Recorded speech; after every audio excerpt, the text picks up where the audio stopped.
저도 과욕이겠지만 미안하다는 진솔한 한마디를 듣고 싶습니다. 이재명 대통령이 자신을 살인조폭으로 만든 그것이 알고 싶다에게 미안하다는 진솔한 한마디를 듣고 싶다고 말하였습니다. 이재명 대통령이 과거 자신이 조직폭력배와 연루됐다는 설을 최초로 만든 방송 탓에 살인 조폭으로까지 몰렸다며 미안하다는 진솔한 한마디를 듣고 싶다는 입장을 밝혔죠. 저도 과욕이겠지만 미안하다는 진솔한 한마디를 듣고 싶습니다. 이재명 대통령이 과거 자신의 조폭 연루설을 보도한 언론과 관련해 직접 입장을 밝히며 한 말입니다. 이 대통령은 이재명 조폭 연루설을 만든 그것이 알고 싶다는 과연 순순히 추후 보도할지, 한다면 어떤 내용으로 보도할지 궁금하다고 말했습니다. 그러면서 정치적 목적으로 거짓의 무덤에 사람을 매장하는 일이 재발하지 않게 하려면 조작 폭로한 국민의힘과 조작 방송의 반성과 사과가 필요하다고 주장했습니다. 지난 20대 대선 국면에서 당시 이재명 후보의 조폭 연루설을 제기했다가 기소된 장영하 변호사가 허위사실 공표 혐의로 징역형의 집행유예가 확정되자 의혹을 제기했던 언론도 추후 보도를 해달라고 요구한 겁니다. 이 대통령이 문제 삼은 그것이 알고 싶다 편은 지난 2018년 방송됐습니다.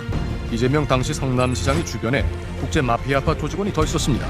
불붙은 조폭 연루설은 정치권으로도 번졌습니다. 지난 2021년 국민의힘 김용판 의원이 경기도 국정감사에서 조폭 출신 인사가 이재명 지사에게 돈을 준 증거라며 거액의 돈뭉치 사진을 공개한 겁니다. 당시 이재명 지사는 면책특권 뒤에 숨은 명백한 허위사실 유포라며 강력하게 반발했습니다. 이래서 국회의원의 면책특권을 제한해야 됩니다. 이런 명백한 허위 사실을 이런 데다가 국민들 앞에 보여서 틀어주고, 그런데 이 사진은 뇌물의 증거가 아니라 폭력배 출신 박모 씨가 자신이 번 돈을 자랑하며 SNS에 올린 이 대통령과는 전혀 무관한 것으로 드러나기도 했습니다. 청와대는 조폭 연루설, 20억 원 수수설 등이 허위로 드러남에 따라 언론중재법에 보장된 추후 보도 청구권을 정중히 요구한다면서 당시 보도로 인한 국민의 오해를 해소하고 훼손된 명예를 회복할 수 있도록 추후 보도를 해달라고 밝혔습니다. SBS 그것이 알고 싶다는 의혹이 법적으로 사실이 아닌 걸로 확인됐다며 확실한 근거 없이 의혹을 제기한 것에 대해 사과한다고 밝혔습니다. 구독, 좋아요 부탁드립니다.